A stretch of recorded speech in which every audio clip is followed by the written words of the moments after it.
ono to 51 ono to 51 enti no da bi wo mudi na chi ana mudi na nim omudi na chi ono na edika aba ana mo mudi na chi nso no come 51 let's go view what it means they say say maami a kwakwesi du kana asemu say wo kɔ anope waba na maami di gina hɔ say nipa da bi what was 53 52 I want ni mienu ntam na wo mo no wo mo aka nyina ba be hye hɔ how could you me resi matumi resolve wa na 50 ugo ade oye dem pu na kan ye obekai wo mo anim obekai wo de ekwe ye busa na sama me na o kwa na jina na utimi che se nipa 52 na di wachi ye na nipa 50 na di wachi na che se ala kan vote side ni wa famba wonu ko bi na no munya na ba ye ana wo somo so omo kwa ya de mbre nipa 50 nyo somo mo so bian kwa ya de wa sai no bia so bian kwa bi dwuma no itomi na kwa ya de krama no mu wi a o mesan ba ye no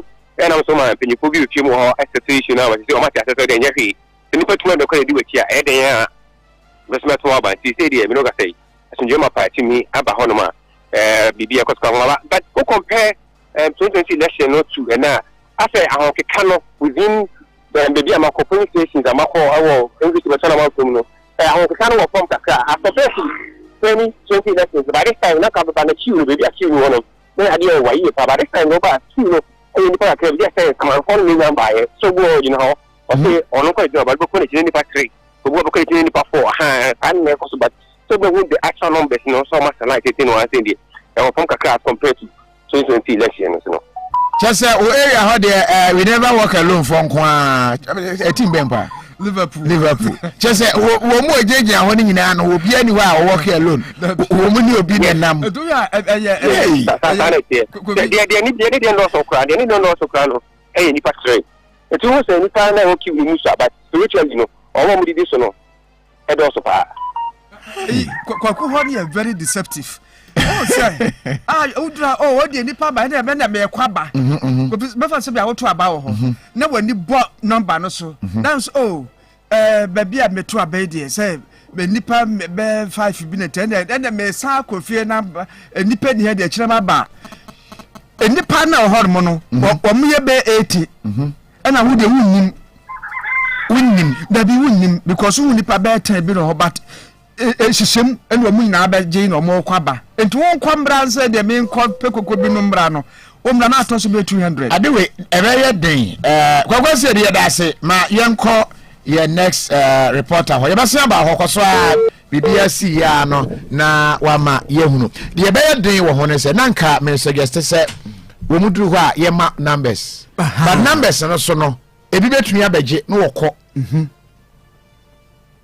adene nso ese ugina mu o kase obi nso ejina mu no ofiri mu a wontumi nsa ma ne nyina ho adwonso de obi nso no nso be den eno no de se mu jam na dwonso de obi a omdu hu sa so bese na ejina he wokọ dwonso aba ba ko fi se oba na wo so ma ba ko na me sa ba ebeda ntokwa ebi be kase mo mpene age wa mo a electoral commission for o mo mra ne se obi a we physically challenged o mo de se ye mo nyina line o nyina line ndo ba ya no kotono die anase bi a very elderly person bi wonso ba no kwakoto na se mrantie ne member ketese mujom na so de na ma ba na me se me kohwe ade bi na masan ba de ne nkofo ntia ase dise wuginam wa nyina mu abayere enti mu mia mani na mu nyinam we and ma me be ma me wura hodo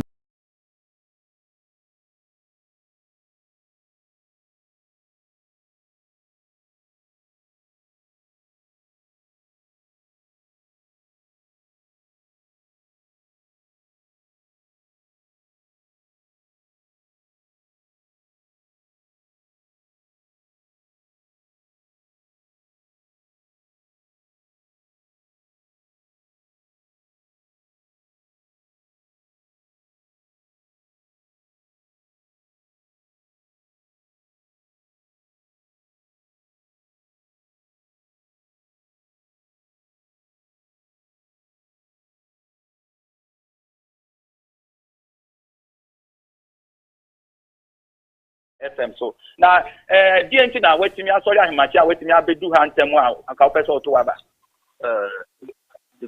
kana ma poter ba to izem ne mala ne MIT ma no ka hawo ne ma na fi tejoma do hi bangele mini aba the oba chira ni say wa ba hantem because na ni abrepa say oba beto na aba say na be ya oba be yi eye Ghana kan di nipa obetimi ahwe yeso wo Ghana ha eye bibia so bededin e wo Ghana ha sanso na me brothers ye no bi nso wa ha ma sala ya e pesa ke be bisa won die nchi na ne omani abre because ene no mo piepie no mini aba eye empanyimfo ankasa na me hu omo say efi eye 50 70 mu okono e na me hu say omo piepie omo sala wa ha no me ma kwa ba de ba Onia TV Onia FM so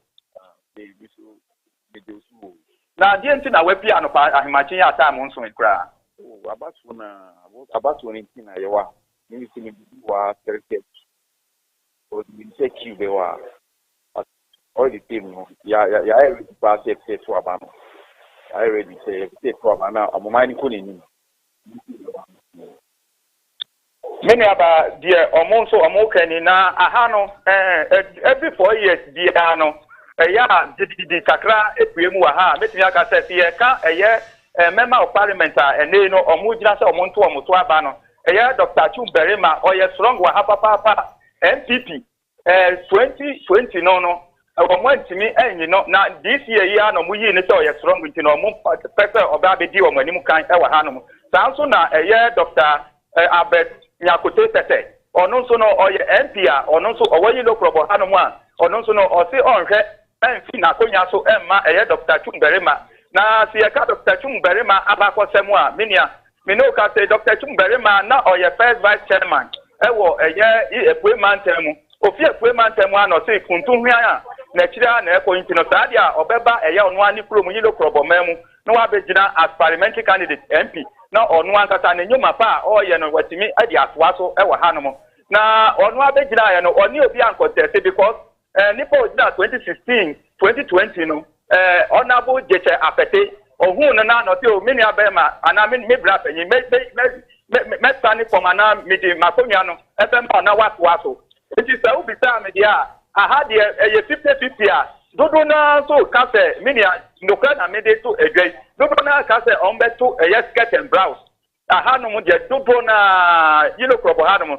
dodo na skirt and blouse na omo ka ho asem se omo beto e wa ha no David Yebeda say ne wa ma de ba odi free yellow crop wo pwe mantemu ababa sumye na no pay e wo wa bato asoye yeguso e wa twene yemu e hwe se nipa kora wo chinchim yebre na obechim na no so no abo pepepe yesre Ghana for se obi ampie no enkonko to na aba obi ampie no enkonko to na aba eno ena because as obi aye willing say ene no opeso to aba na yanhwe bambo ho sam te sen esan se ho no na du ba bia mentem ho ase ba ko menu me sabita soro pa bambo ho sam te sen bambo ho sam no anu pe am sorry e de mi hu se bambo djuma kuo no bo adjuma papa ye sentence 4 ya mi di kan ko hwe se ne anipa na ato santin fei sente bia medu ho bia no uhu bambo djuma kuo no ida fire service police ni anasi immigration ni no jina honom me kodu bebia sun community center no ewo no na me hu se police bambo djuma kuo no penia oda no sun police commander ASP Lydia Santi one ni men ni nyina fana sun community center honom obe dispersion akọ police sentence ewo around here me sianso fire service for and immigration for enso say ye dispersion nyina akọ police sentence ewa yanhwe media accreditation yen central for the obofo so mo so niam ate sen ade a obetumi aka say o matoto niam ye niam se na be boama obi kwa na adwuma enkonkoba se bi oni accreditation na yempene manwura ha hot say media accreditation there so far baby na mistake akraba ye special voting no say some of the media guys ni bi buy no na omo say adwuma atade but na yisi accreditation no enda wonkom nti omo ye say special voting no omo yisi won phone de cha video na bibia na yisi official na stop phone because see unkuta yisi accreditation anti ni bisa me colleagues ni fa na bebre ho ma omonsan kan but na me no ka say nipa mienu a me share o ma na special vote won san kan na me hu say ebi dida won kom a omo sian hye omo adwuma mu uniform esia account. All right. Ya bada siti bomadi na chinchin na be chin pa o chin ba bia ma me. Na nkura na si nyina mewura nkura na si nyina jakoro mewura mo wa mu ya usun dada nti be bia betumi ewura da se papa Jesse amankwa agina mosquito ne efre no aha nti wo ahu mosquito na se e body sick mosquito bon to do the fisumu de ba nti abena so far report about nyina na otumu say our win for yanti boni bia aha so yenshida NTA bia nti eja de wo bisa ye medepa ye motor rider no say onunko ana ekwana but Ram Al Hassan as well as John Domelo, who is the parliamentary candidate for the NDC, and we know that Pakwesi, one of the hotspots, and certainly the event seemed to have lived to the billing prior to today. A lot of the things that are happening with all that right happened now, in the special voting expected. I mean, we had anticipated all these happenings. You know, a bit of challenges to how the voting pattern should be and all that. They've been a regular feature of elections here in Ghana, and so I'm not surprised at what's happening. Of course, in just about 30 minutes, voting begins, and that's where the real deal starts. And we just hope that there will not be that much disruptions to the voting process. Now, are you surprised about what's happening? Yes, Pakwesi, like you said, not too surprising. These are some of the expected events ahead of voting this morning. But all in all, we're glad that things seem to be calm and smooth. When Portia was reporting earlier, she told us that there were people who had shown up early to vote, and that is also not a surprising thing. Early morning voting has been one of the features of our electoral process. We have people arriving so many hours early, people arriving at dawn. Voter turnout, and then the expectation was Ebekosuba or Mubantim, the Amphibia Tanya early initiative because we be our say could delay much the economy dini ha no kwakwo before that kind of intino it be a bantam tea and opportunity to save one day a 10 year but ye pia koye ni mu say normally ye sha baton asia from anopa 7 to 11 anopa no ya na ewu mpa so ko center say to abana but utrem fi 11 eba beye 1 na eje mu kakra nti ye je report na dey see nya report no say semwa ko sa ho na se machines no su nyina ye adwuma se min ko gina machine anim ye verify me enye ye medini ha ne ade no sem na amade then ebe my clear indication say I feel a voter turnout no ade be ko so me dan sabana eja wadaroma ye say Jacob aba Jacob ewo ahoma no so Jacob ewo Gomoa East Bujumburam. Jacob what men ka yema wache amina ba mi juso na bibia boko de bibia boko wa ati okay chamfonyini kakra che yen Bujumburam what to say ebinum so abeto santene wonhwe ne adinua ene ebo asalai sa na ekoso wo hono mana ayo bino kasi se na wedi ka akanza pepe ene di na ba to komisa e ma kwan se yetu aba na ye fanyi mbratapetafo a omo behwe ya yeso nsie na ya ebi yenim ebi ati omampini so a obeyi no obehwe yeso nsie na ya ebi na obepie mu wa ye Bujumbum electoral area ha sei dia ene oma ye crowd papa na mo metime aka che o se turnout no said so ini na minim se na adinchi ya electoral commission said enye crowd nti na omo ba dia mitumi entre na mo omo niama ese omo de ba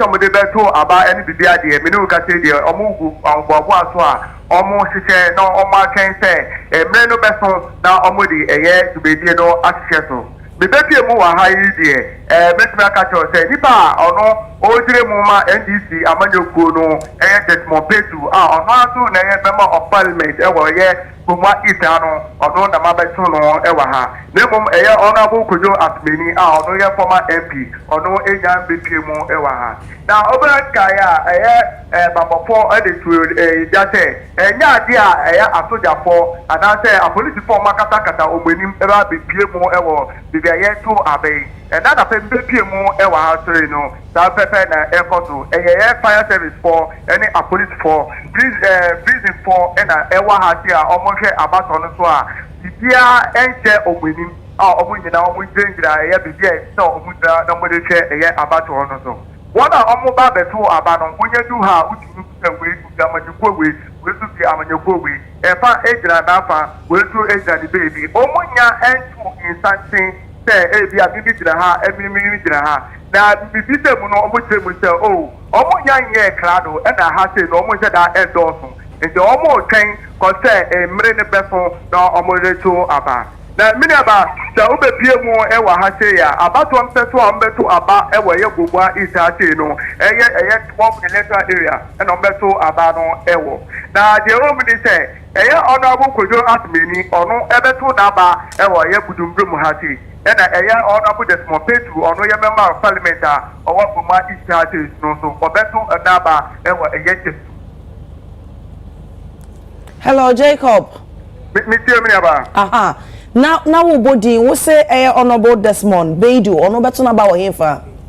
Honorable Desmond Petu ono beto na ba e wo ye Budumbrum electoral area ha dey be omo der background no e wo e na afensu sorry miniaba Honorable Kojo Asmeni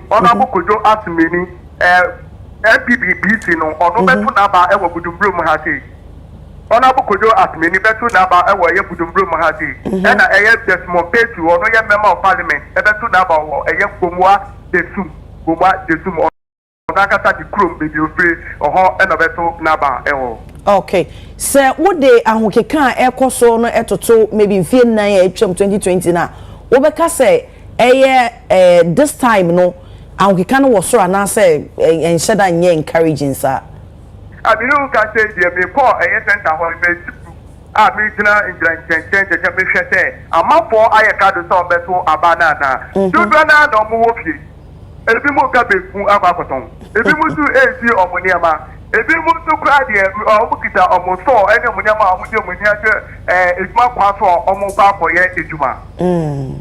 I see. Now we share accreditation ho nsem so a eno so ko sensem chofo dodo na na akopie mu ho ana binum de ese wo mo anya nti wo mo ntimi amba.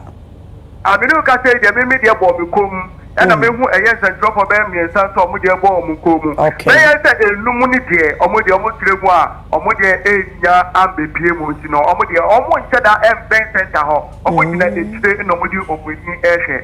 Na bi de ba me aka kire nso say enye say ebia omo aba center ha say ena police for apamo omo say omo free ana say electoral commission officers na apamo omo e de free ha omo jenja intente na minim se ebia na se abato ni chaafie ene to mo ba ha ye be pa mo dia mi ntimi interest.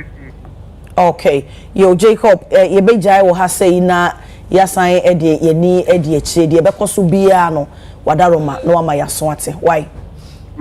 Okay, yeah that's it. Ebusuafo Jacob ena yete ne nka no report free Gomwa East Bujumbura. Also one can voter turnout. 2020 voter turnout no. Nipa registered 17,027,941. Voter turnout was 78.89%. Nti no ne wo say ye hwe say ye betu we be wi no. Ye benya saa ebia ye be clock be 80 and now say e be below 78% no.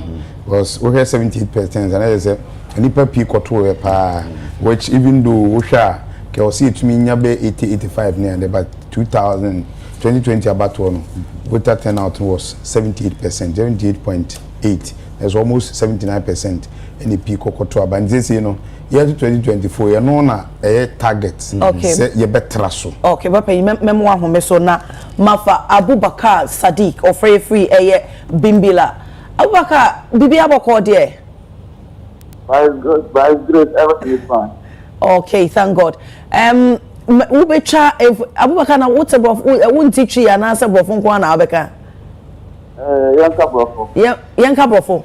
Yanfa anayanfa fafa. Okay. Okay, me honum de dagbani de ende mente. Okay, yo Abubakar meka twi no na wo de akobrofo ne ya cheche mu nso so.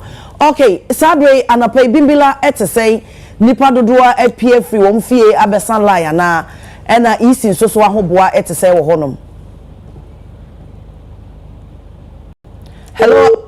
Oh, unfortunately, ya mesi Abubakar abusuafo yebegu so apuso ahoma no de yebeko bia yebeje de ekoso ebimbila enso e de abre ahwefo nyina. Kwakuna na wo ka no about voter turnout ne that is every year bia no you share abambia first 4 years, so we in 4 years na odu ni 8 year no so a aya na ensakremu kakra wo ho nti me ye hwe bibi from 1992. Okay. 1992 no sabre na Papa J na wo ho. Yeah. Aha. Abi na transition sa ye ba fresh kra. This era about democratic. It is a share voter turnout in 1992 na. Na for instance Greater Accra hanko ano. Na it was around 50%, 50.2%. And se wo share national no me bawo na national no 44.0%. That was low. And na Greater Accra 50.2%. Still low. In 1996 national voter turnout no na 78.9%. 78.9. And a Greater Accra no na voter turnout is 77.8%. Okay. So over the year 2000 sabre na mampede da je kufo bae no. 2000. Over 90 first time no na Papa J na 1992, 1996 na kufo aba by when winning. It is that time na amafa ho keka ehwiri koso pa. Enti the year 2000 etiba from national no na 59.5%. Very low. Yes, and Greater Accra no na 61.7%. Yenhwe in 2004. Yeah. Kufo FN first time you second term no. Sasa abre no na man pede da man so about 2000 when we ni. Yeah. In 2004 na man pede man sasa ya ba bio. The issue voter turnout in 2004 national no ehwiri kwosoro 84.4%. 84. And a Greater Accra a year 85.1%. That was in 2004. Year 2008, Wobra man pena da je for echo. Na man pede mus that's all. Na he was then candidate mus. Na dan kwaku for adoba no. E ho so etiba from national no 67.1%. And a Greater Accra 69.5%. Most abena no no meka. And abena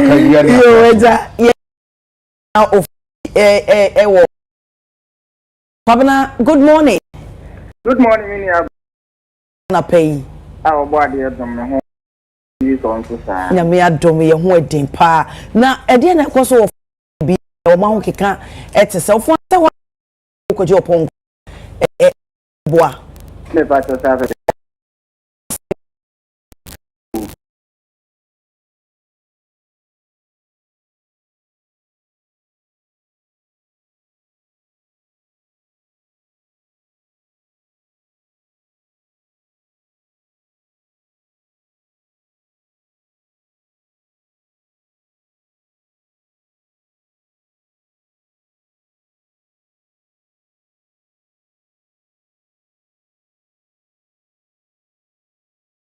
reason why they think that with over 80% or 75% of votes coming from the Ashanti region, they're likely to win these elections.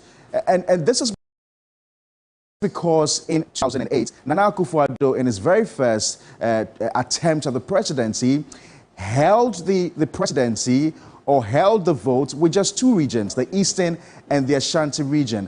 The Ashanti region is so huge that the NDC, in order to nullify the votes from the Ashanti region, would have to combine Old Volta, combine the OT region, the Northern region, together with a few other regions to be able to nullify the votes that come from the Ashanti region. But guess what? There's also the Eastern region, which is a stronghold of the New Patriotic Party.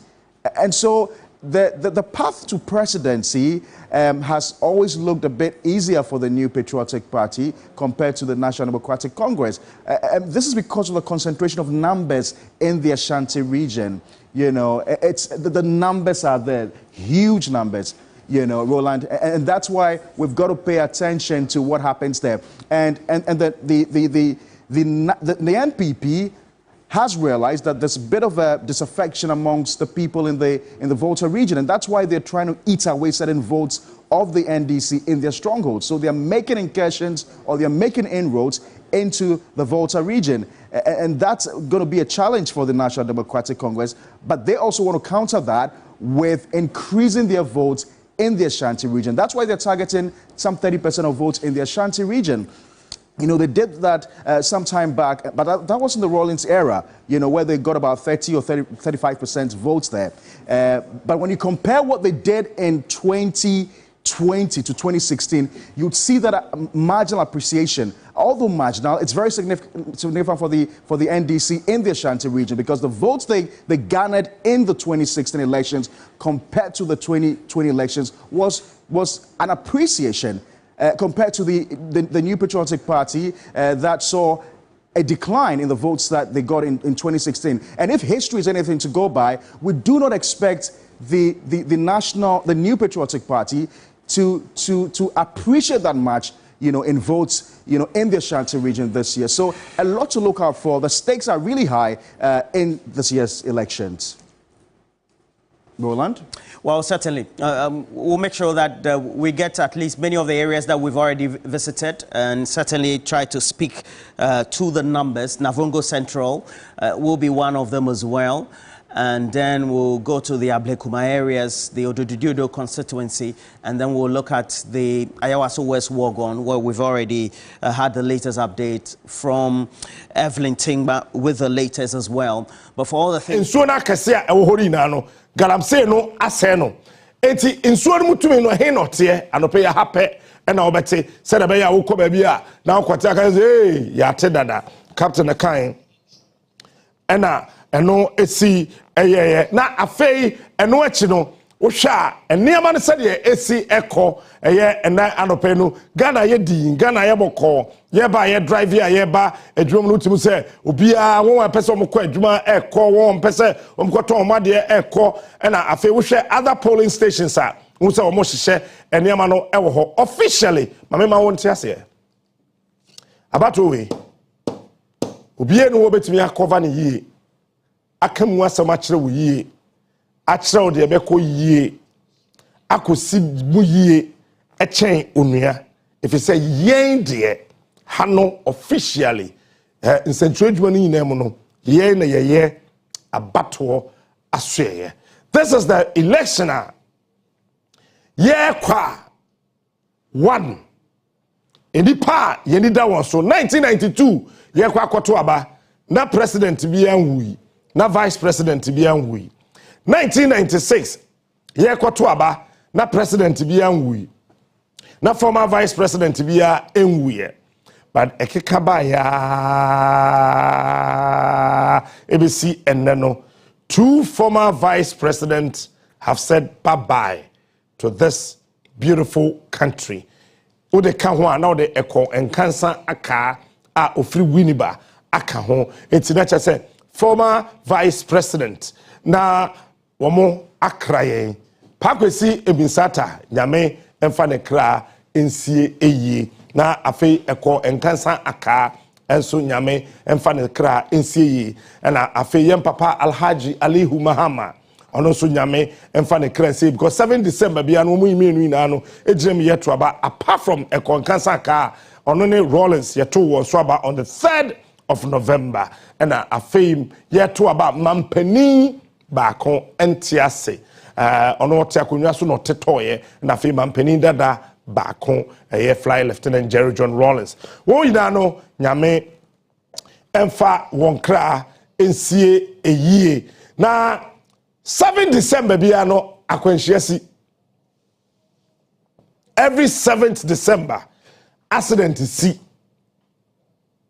ena wo hwe Ghana bato no nyina mu nso a wo beti ase se etoda nkrofo koye campaign ewa musiye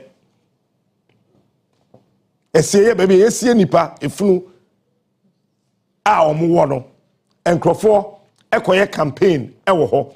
This is the 4th timer oba ehye tuntum akwesiye akoye campaign ni na so koso ewo Greater Accra region den na kire den na wom nsamafo to aba anase nsamafo to aba ye before ndema bebrebe wo ha you say a myth ebinim so a superstition and then careful all of that will be put together this morning on your most 2004 2008 2012 2016 and then 2020 makumako nwotwe another day edeto so enkono 2024 na ena baye babetui edanso awa baye to nyina mu de enti edanso no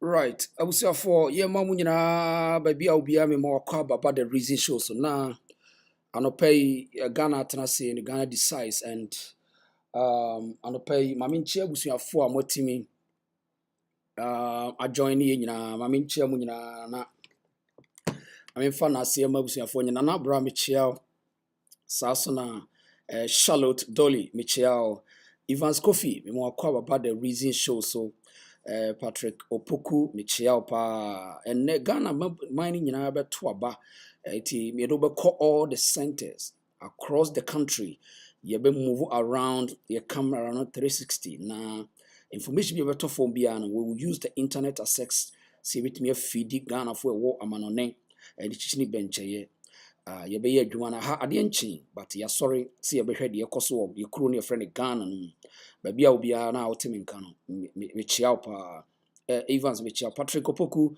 Michel pa hey amanfo na you Sasuna James Asante JM all the way J Joseph welcome Nelly Michel pa Sasuna Maminchia Thomas Asante so and afi ebusiafo a mo join me nyina no mo nyina kwaba na yenhwe electoral commission for figures a omudi amaye ne data omudi amaye for about 2024 elections no voter register no polling stations ahodo a ye wo 40,976 pacho polling stations a Ghana nyina beto aba no 40,976 and afi political parties ahodo a ene yebeto aba mo no 15 political parties pacho shenen so mamisa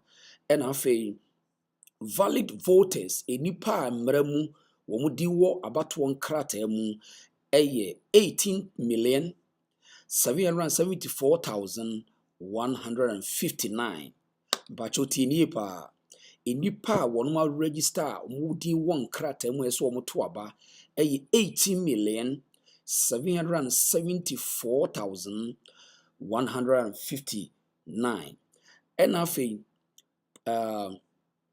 polling stations the medical catch say 40,000 tipa cho shenen suma me pa nipa won beto aba no over 80 million and ese to aba nti won shenen suma me pa we ye current data electoral commission e dia magana fo nyina nti political parties are won shenen say won ye 15 and na won mo ba beto aba to CIA me no kase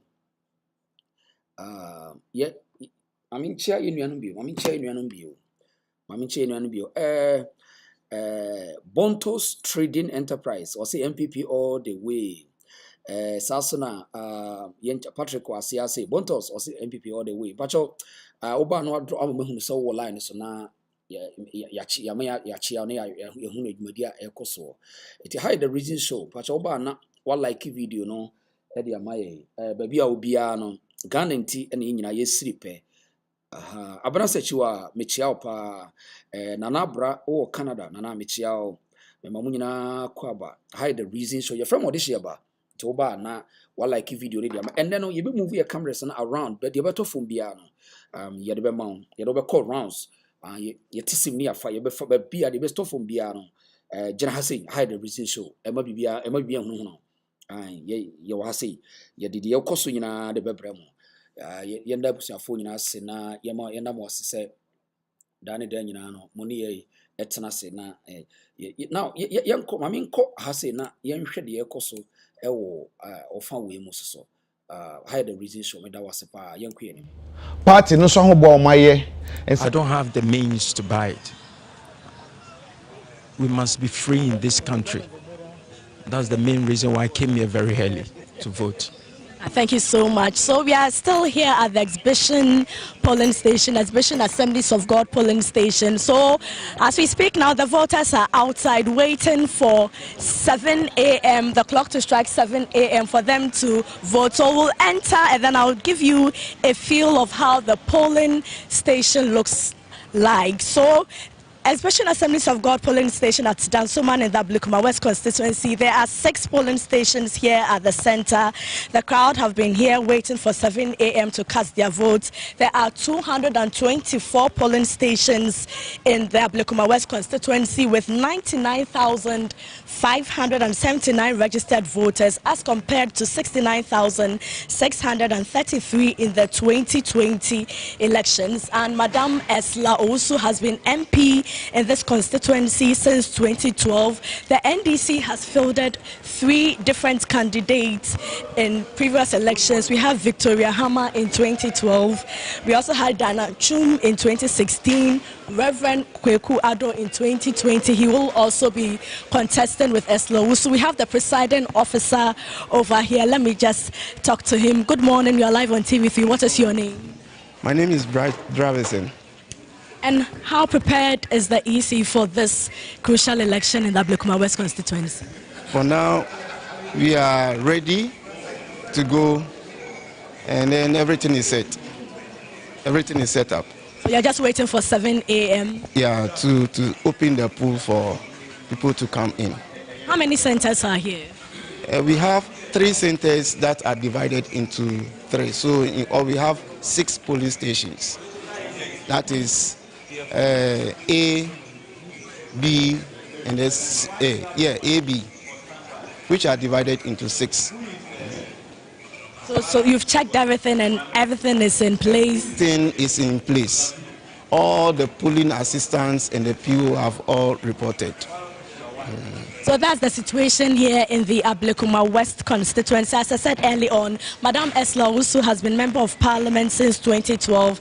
The NDC has fielded 3 different candidates: Victoria Hammer in 2012, Diana Chum in 2016, 2020, Reverend Kweku Ado, who is standing again. In the 2020 elections, Madame Eslousu won with 37,363 votes as compared to Reverend Kweku Ado's 30,733. So that's the current situation here in the Ablekuma West constituency, and we'll be standing by to give you updates from other polling stations.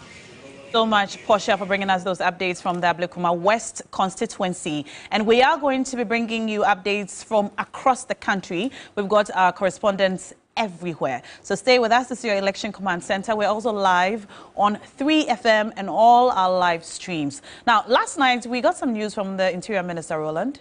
Well, certainly, and it looks like for all the border towns, the borders themselves have been closed. The Interior Minister, indeed, has issued a press statement. There have been massive reactions already. Yakubu, any padona friend will be a bedidi. Abanga Yakubu will be a bedidi segana for ye kaimwa yebekaya. Womre new patriotic party. Ebi enkra tell or national election, you know. Obabi jina Antone Swaba. Emaneme national youth organizer. Anko ye and also ombre ninchi. Isan se maybe a chum or be prayer. Anko ye amano. Inchi on Saimbra. Inchi Abanga Yakubu. Winning ye can all contest as parliamentary candidate, ewo MPP ticket, ewo ye our win constituency.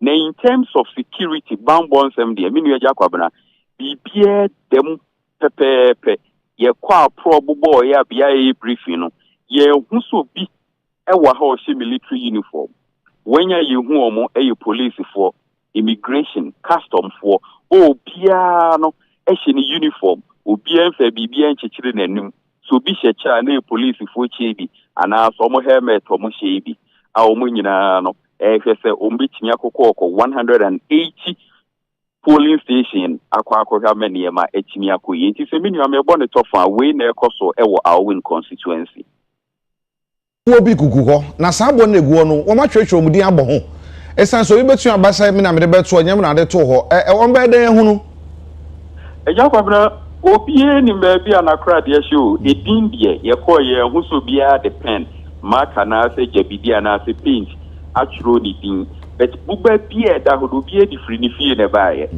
etu obie ni ne boba or di free ni fie de baaye obi de kɛse obi de adantem obi de eye boba wo de ha makra boss empire obi de nso nim so odi nso kakra gu ho etu osomuan ade obehu sɛ ne boba nie etu we na ekoso ɛwɔ ha sɛ yɛhwɛ media accreditation nsɛntwerɛfo no da wobɔfo a mowɔ mpɔtam hɔ no mode te sɛn obi ansa ka ne de complain bia mfi baabi ama sɛ media manya bi ne biribi ɛtetete saa menua woba Awin constituency admana Awin municipal assembly yɛkura radio station akɛseɛ mmienu wɔ ha sei nyame adom accreditation deɛ despite media daroma ɛyɛ ade a yɛnkrɔfo ɛwɔ abɔnten nyinaa na ɔmbɛ report ama Peace FM despite UTV ehu ne ekoso no bia nsa kana accreditation a problem bia mbae na nkyeye na yebeka electoral commission so device even collation center ne kra no dia enipa 7 no ba ha se ya radio station so na medical aka no 20 even so bia kra ma 3 reps e collation center kra na tese ba ko ebe de ebe dampan tie ha se de nyame adom accreditation. Want such things happening because you're more enough education. You're more because this election is unique. And the challenge we all have as a country and as major stakeholders is that trust issues will occur. This is how we baba but besides this, you no assurance be say Komaba Foma, I don't know soon, Yebesa about to say now, many will say, in fact, by taking shots kakra and you see apoma apafem the NDC agents no afei wo mo atnafem amatna say wo wo ma kudwa so wo ma tin krata no a wo no hwehwem EC director no so the ohwe so wo mansini mu no ade so wo no so etunika sia we free ha che say apoma apafem a wo no ye nhwehwe na battle no etumi ahyase na nipa aba as of this time nipa o kese nana Omahini, as of 2 a.m., Nanipa Apesta Lai Waha, Teddy Ebeka locally, no, Q as of 2 a.m. 2 a.m. Yes, I now, Yiniba Kwam and the Chicken Combo, say, is part of the videos. Now, opinion now, when you need also open in shade you're watching, or by Hano Ahumache, I don't be through her, Ahumache will be, you know. It is a washer, then Casa, I know, and I just say, a month for or Pepano, and ask the opinion and say, I fear back for Umberto. They don't want to change for what I say. All right, so I'm saying, very much coffee doors na home from my party. But Mr. Electoral Commission, why I mounted TBN. I'm sure that by now maybe it's too late, but Mr. Why you know, have Ghana at heart, be patriotic. Mr. Mobia to about how, but the bigger picture is Ghana. And in your mind, been to me the whole year, as packing you maybe I self fatano. Mr. Electoral Commission representatives is a Montimonim, Naintiminda Hokama, Nabi Uncle Kama. It is written already.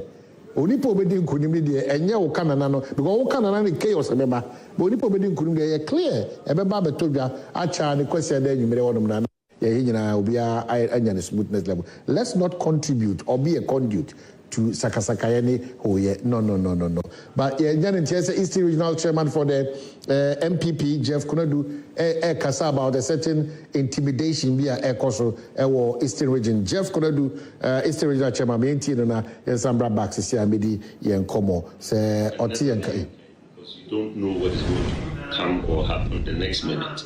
So far, there's been some pockets of incidents that we've heard, pockets of intimidation mainly from the NDC side, but we are looking out for them. We believe that we will not allow ourselves to be intimidated. The citizens of the Eastern region must have the opportunity to go freely and vote. Nobody will be allowed to hinder them. I believe that the military, the police, and other security agencies are fully prepared to be able to protect the ordinary citizen to go out there and cast their vote. All we want is a free and fair, free movement of people to go and vote, and that is all.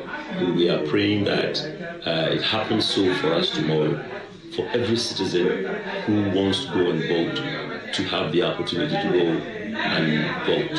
Are they? Very well.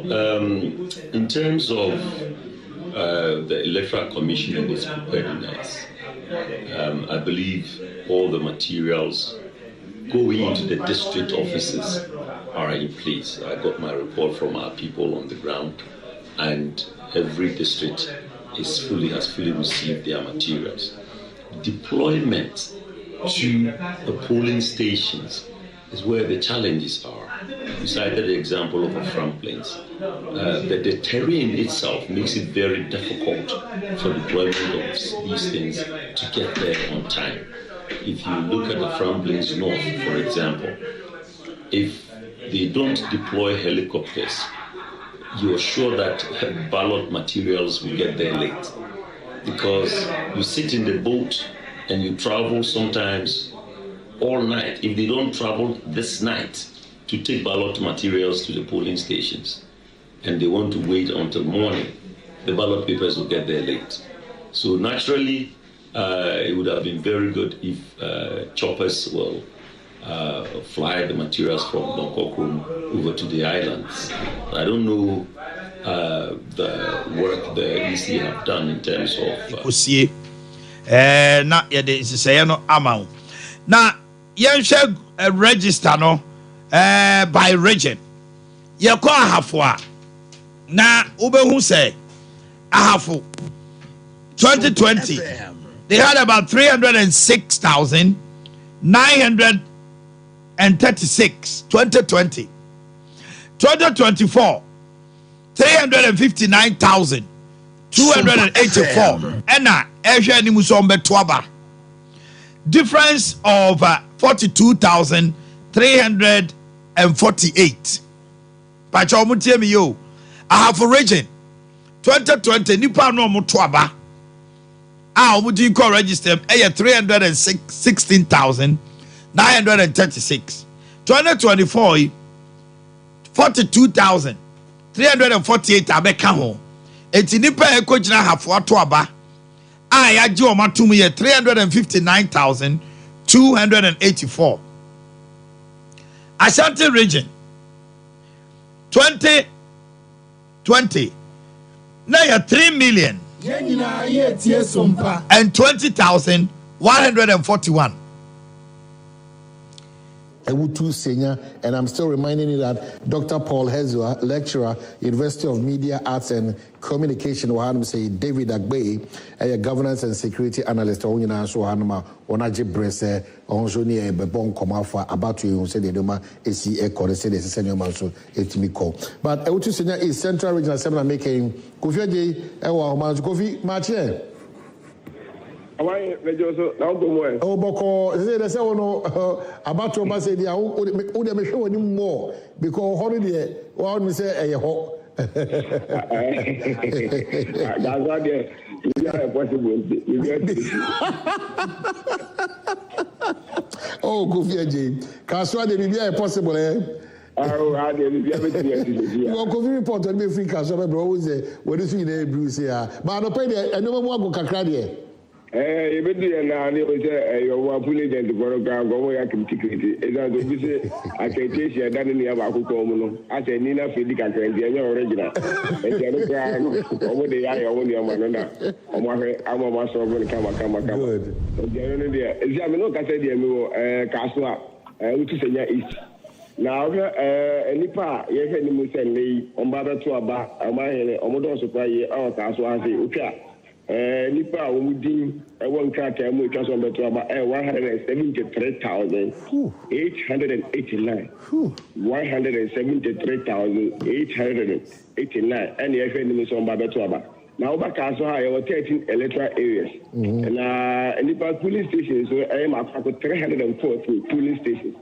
314 police stations and you got to about our to senior East Constituency Almighty Castle. Now my baby I woman Umakali police station and general at this time around the issue because of some person I'm not banning to them and can never be a police station and be and you're matching me brave and maybe I'm just a police station Marco watching 1 2 3 4 5 6 7 8 police station and Marco watching and to back among for us a line come now I'm going to about only a young starting or maybe I'm a guy CCA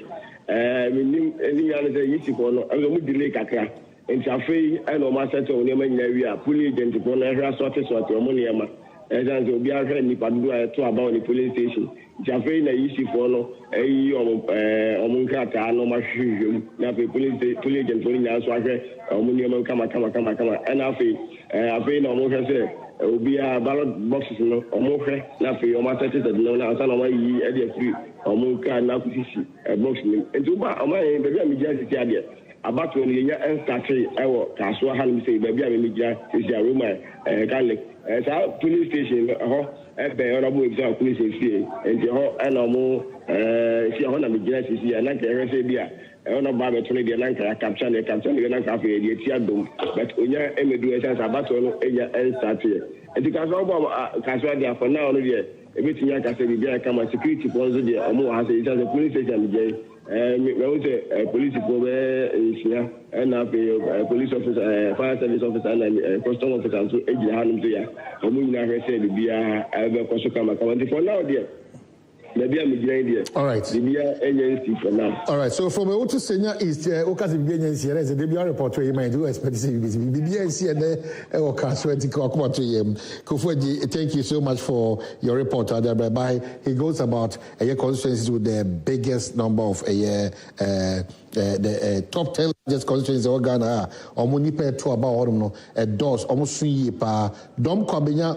We have 182,644. Dom Kwabenya, 182,644. Ashaman, we have 174,633. Nipa is on to about one. Eutu Senya East, 173,644. Amasaman, 170,371. Adentan, 163,063. Lejekuku 162,058, Medina 158,918, K2 South 149,786, and then we have Kwabri East 146,421, and Trobo is 145,343. These are the top 10 largest constituencies in Ghana. And if you also care to know, those constituencies, about 20 with small voter population. Mamenka is called Agotime Ziope, voter regional. Nipe to about 31,557. If you get to Fantiakwa South in the eastern region, 30,942. If you go to Doma West, Bono, 29,827. When I come here, Kasama region, Esutifi South is not my constituency. Maybe I know yes now for Esutifi South. Asari, mini aprekope match na afofo we. Omahine mejo so Obia fine. Bibia 6 constituencies na bibia intact. Bibia dane kwam kama. Bibia intact. I see. Intact. So as it is South, what all? Me wo as it is South currently. Na omahine nyanim say ubepie half month ma. Open one of the flashpoints as it is South. Anytime they are about to be done, na maintain what take a dose will have papa into one of the flashpoints a war region. Currently, Omahini will be P1 constituency no, and the Padua Electoral Commission and on the Twapa, 49,300 49,392. Now, polling stations 101. Now, currently, baby, I'm at the Tino, your friend a community center. Now, over community center now, or more a A and B. I don't see some community center A. The Padua, if you share him, say on the Twaba, a 578. Samson a community center B. No, Oma on the Twaba, a 506. 506. Me do ha exactly a year. Tatami. So now we can about to I'm Pacho. Okay, you better send in the first voter. Sisia or more Clena. So bet me at Tuaba and I know entry and common. Has the presiding officer so bet you come and answer. No, or Rabisua, Yamacha by UTV. You must so. Bibi Abakode. Who be doing about say? Me baha 3 something. 3 a.m. If you were me person me differ sentino. Over to Wako Juma. Kojuma Kura, me 2 and Makwada. About 3. Yabebusa say a dear and a shame cry or sorry 3 a.m. Many ajipa say me baba to abawi because nipa babere na ya no mo ho aye plan omuni hobium te sanyame buana sa me abatumia asa me die ni gie na me bagina na me to aba me wie so asundwe na ehia otu ya mbagina han ye bia oto an wako obi so ba no akwa nyembra no pa no abetie sa say radio stations so otie na FM so new TV na eba mpie nko ye bia na ya prawa kas kanu de ko so tulkura no ba kanu kure te dia wo hono no ye beda se na me for frozo na fe presiding officer no endwetwe enkomo ya mo ache na so be do atame me ba 9 minutes past 3 3:09 a.m. Yeah. Edie mi busa unue also die na kan wa wo ba ha 3 a.m. Die ma ba ha 3 tatam no mempe stress mempe girigiri mpasa me ba tunu peacefully na me nkoya me djuma mpasa me no bi wasam entena ma bantam ana enije nyankopon aya doma election abato me no yeso me bantam batu anije na me nkofie bi anije entena me bai ya beda say also be do anthem me dem ba ha 4:30 hey obeto abana pa na buta event ufrin fa na oba ha me tifi ha ya if you am oba ha 4 some person me tun tam na ka bibi kire wo mo hwe UTV die ntina ma oba na se onua bi so 8 wa no so aba afia atu ya na asunje na abatu asa atu ya no ndaso so ya working day ntim pesa me tun tam na ma atumi anya kwan akwa kodi me pawo pa kakra ya beda se me fisa mo nsema mo kan de omo ehwe no wo mbe gira so na omo so apie aba beto aba se ne be ya asumdwie se ne osika na presiding officer no e wa hanom em so sort out we ntianim just 1 minute na mene no enwie sesi ana me nja ma na sasidio presiding officer me ba so ya mo ache ba UTV so yeah biaboko me hu say sesi ada bibia everything is set dia na aka agent no na ye show mo say ombeko mo chika kra say de be ya ibetimi start adwuma o mienu nyina pese o mu gina ho omienu nyina pese o mu gina ho no na munni barrier so so mutimi sisi a na starting na ye train one of them to finish up so we are starting here babes set out the barricade na ya mo komachi nti say ba so mo komachi what do you komachi my officer na komachi officer na be ye adwuma na mo ye intimi should be anko ti aka che mo no o set ho o ma ti ase ye be da say em say PM o ye adwuma nti no enim de ba na say o mo wo distance bi a e was agent no etimi ko gina on no e na em say nipa mienu so o mo nti ase bet at the end of the day o mo timi no o mo iron out bibia e okay so sincerely o mo de o mo red tape no to nipa be mienu aba be gina ye verify o mo ekwakoto o mo ba e wo eye Kumasi Central Mosque the opposite eye cafe Maraga Cafe polling station and na baby Central you know so no Central Mosque Islamic School wahanam ntino aswa se de sinesi ekan no 108,321 omu nyina pie ebeto abasa enetie enim se bibia ni wode a yedu ebesi ewo aswa se constituency emprempre said the presiding officer de kan no Bible ho nsem ete say wo ehu so matena se kama ne ade nanso yenko ye chini ade mrem de ne Bible sema bam Bible ho nsem te say ho oh Bible ye na unim say police station pe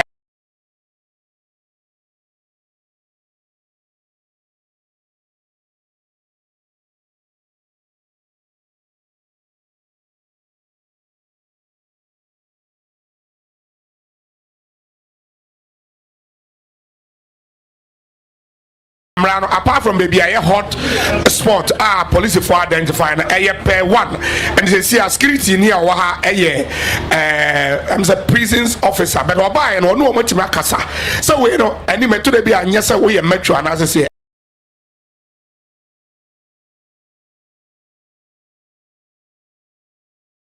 ayemra oba catch omo komochi se omo kasa omo komochi the only year oba so oba free reinforcement but enuru ho bibia ya asomdua omo kan na watias omatiase the better some say kwame nyamecha say but government shouldn't pay by by 9 8 10 go you know okay, so Winston Saki, thank you. But let me just inform you, maybe if you've not followed how we do our things in this country, don't be worried. Because I can't say about the to baby able for see. They toss me a good gun, you know, or 2 hours to full time. Honorable say I'm hoping say free bear 18 quid here. Or by chance say pay film fee. No, no, contempt. Let me tune in one to know our pressure and confirm from Subia, but contempt. And they say in Commodore Dona Yedinano will be a case as on my papa, a certain awareness of buying in a more so key for a country, a best reorienting, they develop any more constant. Because yes, I could Bantima, obeying. That's about Obium. Any news for us, Bantima? News woman say a card Cachadia Faubiano, our Bantima constituency. Police station your friend Catholic Junior High School. Na nina ne say abato no sisi ameka say the plus here ama nipa be say enum atimi ato maba. Na de ye yanka e mabako anu age twede ene say wo hwe party agent edema NDC amanyuko na ebra wo mu eti abato na ase no no nakwa baby a yisi mpenifo ti a wo mu tete nkrata no e bia ma electricity no na ehɔ no nso no pulling stand no die omugina mutu aba no ehwe wo mu ehwe yisi mpenifo na wo mu tete nkrata no na other party agent ready wo mu akɔtena the outskirt kra but wo no NDC agent ne se de ehɔ ano betena se de ya obafi nani ehu barot kura wo mu te ediama electric bia eno na wo mu a edisantin se de di wo mu ntia se sa enye sa na tie wo nua no mu nyina ate soja obi ehwe de ekɔ nwa ono kwase wo de obetena ha eno na kofa mu nche mu ase ba ko ba ya so we am video am tuma bra ba ko no to na ba ewo Catholic family police station any Jesus ne bay ejonu bi le mo hu se bi ade na mo ye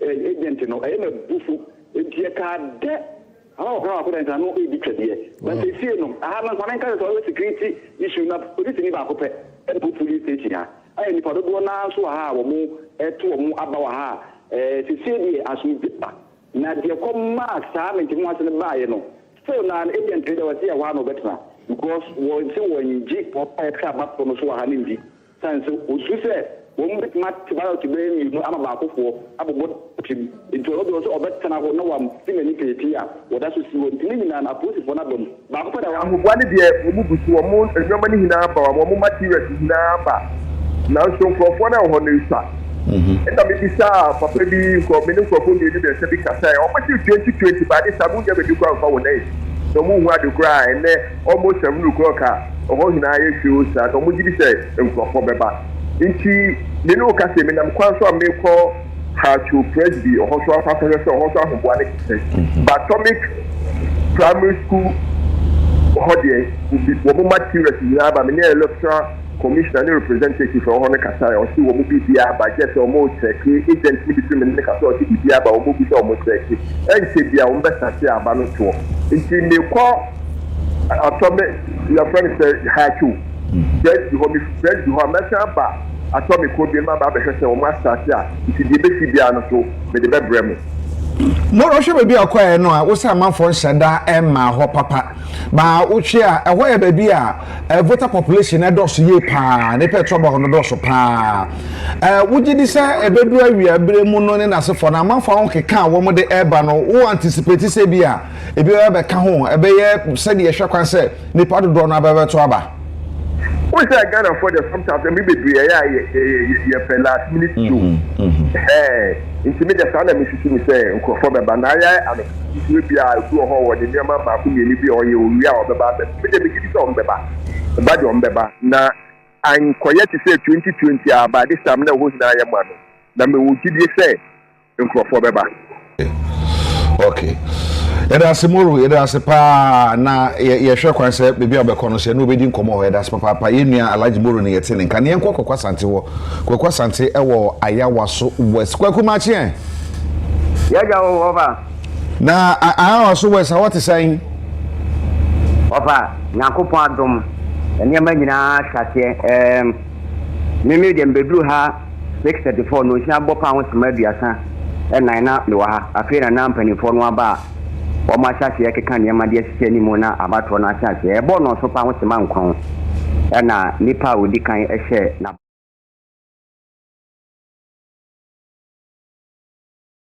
Abelempe Presbyterian Church AMB a police station mi yenu nyina wo asondan wura mu a se ne awokọ asore no that police station no eye Abelempe Presby 1A 1B ni nyina wo asondan ho de se ne awokọ asore no wura mu a 1A no ewo uniform na 1B ewo wo benkum so na se ne wo machi aye no no ense ye wo na kwan mu nyina no wo mo de agu akwan mu se ne be ya aba 20 no achi obia element ofa mamini kan na men kan say nipa ebeto aba ewo eye Abelempe Presbyterian asore no ho AMB no nyina no eye 460 no omo esan ebo so biem hwe say enkata electoral commission dia mom so mo fa meto aba no saa na tie pepe na omo boss no omo hu say eye parliamentary ballot papers no ba ko mfoni bi eni so nti omo yi eno no afiri mu say no no yentime nto so aba e ma ne yeye na sa ballot paper no a mfoni bi eni so no the code no eye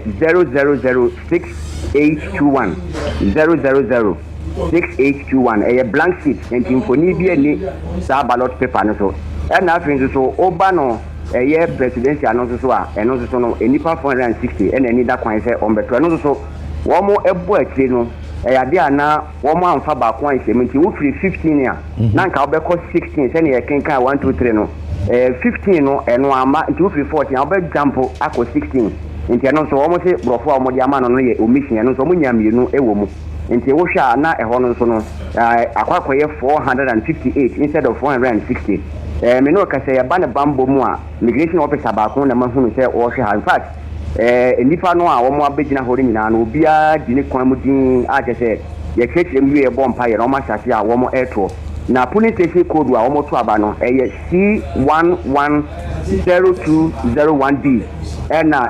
C110218 se medical ka say Abelempe Presby ho no eye 1A 1B enti eno na me dia ma no afi wo ko ballot box ne ho a enum na ye to aba ne wagu no a that bia ye bekin kan na pe ya hwe ne wadi nkonim no oba no eye NPP fo no a o mo tag a o mo de abo ballot na no se be ya obi amfa no nko kan say ya tempa no NPP for secret code no ye 418018 now who to say Bibi Aboko Wakwa pa Dr. Bimpon a lecturer Kumasi Technical University and pay or Yentemha ye all the analysis, all the dynamics figures me to jay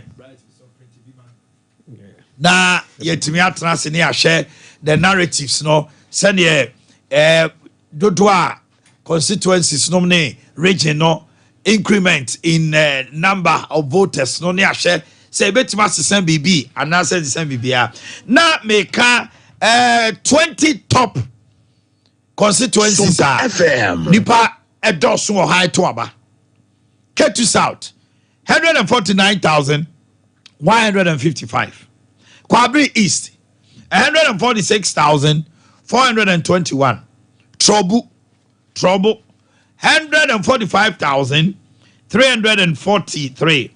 Pristia Huni Valley 144,526.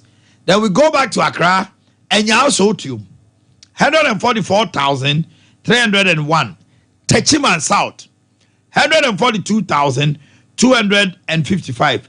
Takwan Siem 140,050. Pound Katamanso 136,927. Tema West 134,611. Ablekuma Central 130,852.